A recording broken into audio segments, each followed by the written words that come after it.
సగరుల శంఖారావం సభను విజయవంతం చేయండి. నాగర్ కర్నూలు పట్టణంలో ఫిబ్రవరి 16న జరిగే సగరుల శంఖారావం మహాసభ విజయవంతం చేయాలని తెలంగాణ రాష్ట్ర సహకార సంఘం రాష్ట్ర అధ్యక్షులు శేఖర్ సాగర్ పిలుపునిచ్చారు. ఈ సందర్భంగా ఆయన మాట్లాడుతూ ఇప్పటి వరకు ఏ ప్రభుత్వం సగరుల కుల వృత్తిని గుర్తించలేదని ఆయన వ్యక్తం చేశారు. ఉప్పు తయారు చేసిన ఉప్పరులు కాలక్రమేణా భవన నిర్మాణ కార్మికులుగా జీవనం సాగిస్తున్నారని, వలస కూలీలుగా దేశ సంచారం చేస్తున్న సగరుల అభివృద్ధికి ప్రభుత్వాలు కృషి చేయడం లేదని అన్నారు. గతంలో ఎన్టీఆర్ ప్రభుత్వం బీసీఏలో చేర్చే ప్రయత్నం చేసినప్పటికీ అది ఫలించలేదన్నారు. దేశంలో అనేక భవనాలు నిర్మించిన సగరులను ప్రభుత్వం నుంచి సరైన గుర్తింపు లేకపోవడంతో వెనుకబడి ఉన్నారన్నారు. సగరులను అధికారికంగా భవన నిర్మాణ కార్మికులు గుర్తించి 25 లక్షల ప్రమాద బీమా సౌకర్యాన్ని కల్పించాలని కోరారు. ప్రభుత్వ భవన నిర్మాణ సంఘ బోర్డు చైర్మన్గా సగరులను నియమించాలని అన్నారు. సగర ఫెడరేషన్ను కార్పొరేషన్గా మార్చి నిధులు కేటాయిస్తూ పాలక మండలిని ఏర్పాటు చేయాలన్నారు. నిర్మాణ రంగంపై ఆధారపడి జీవిస్తున్న సగరులకు కేంద్ర ప్రభుత్వం తీసుకొచ్చిన జీవో 22 అమలు చేస్తూ 50 సంవత్సరాలు వయసు పైబడిన సగర కార్మికులకు పెన్షన్ పథకాన్ని అమలు చేయాలని కోరారు. రాబోయే స్థానిక సంస్థల ఎన్నికలలో సగరులకు ప్రాధాన్యతను ఇచ్చి అత్యధిక సీట్లు కేటాయించాలన్నారు.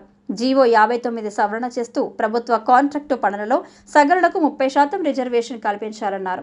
సగరుల హక్కుల సాధన కోసం రాబోయే రోజుల్లో ఉద్యమాలు చేపడతామన్నారు.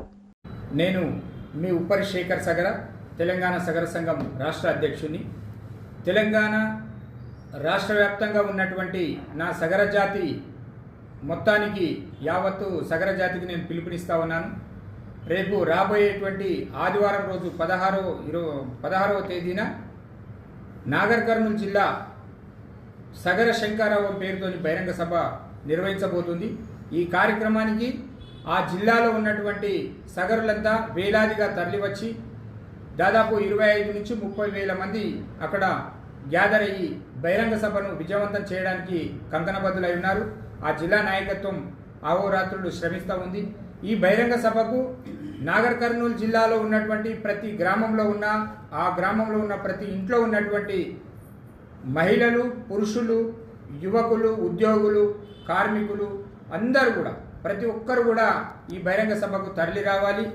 మీ వంతుగా మన యొక్క జాతి ప్రయోజనాలను దృష్టిలో పెట్టుకొని నిర్వహించేటువంటి ఈ బహిరంగ సభకు మన పిల్లల భవిష్యత్తును నిర్దేశించుకునే విధంగా మన యొక్క బల ప్రదర్శన చేద్దాం. మనకు ప్రధానమైనటువంటి డిమాండ్లు మనము ఈ ప్రభుత్వం ముందర పెట్టబోతా ఉన్నాం. సగరులము బీసీడీలో ఉండడం కారణంగా మన పిల్లలకు ఉన్నత చదువులు సీట్లు రావట్లేదు.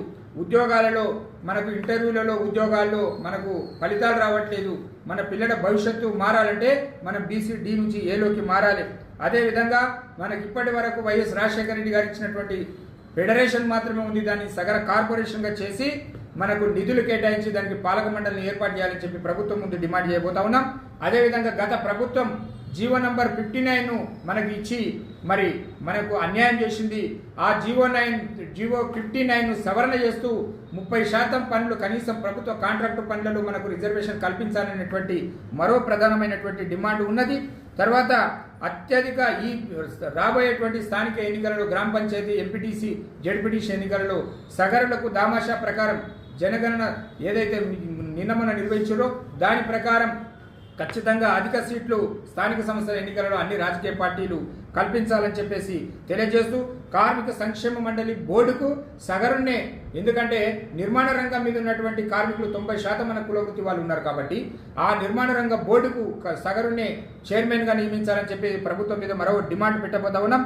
బీసీ విద్యార్థులకు, ఉద్యోగులకు ఒక గుదిబండగా మారినటువంటి ఈడబ్ల్యూఎస్ ఏదైతే ఉన్నదో దాన్ని సవరణ చేయాలని చెప్పేసి మరో డిమాండ్ ఉన్నది.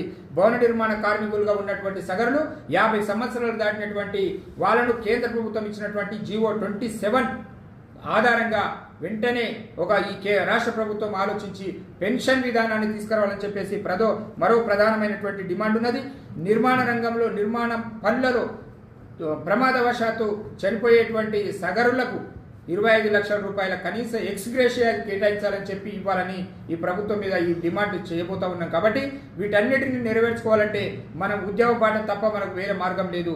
రాజకీయంగా, ఆర్థికంగా, ఈ సమాజంలో సామాజికంగా మనం సమానత్వం సాధించాలంటే ఇట్లాంటి బహిరంగ సభలను విజయవంతం చేసేందుకు ప్రతి సగరుడు ఇల్లు నుంచి మనం ఆ సభకు కదిలి వచ్చి తరలి వచ్చి విజయవంతం చేయాలని చెప్పేసి తెలియజేస్తూ జై సగర, జై భగీరథ, సగరుల ఐక్యత వర్ధిల్లాలి. Thank you.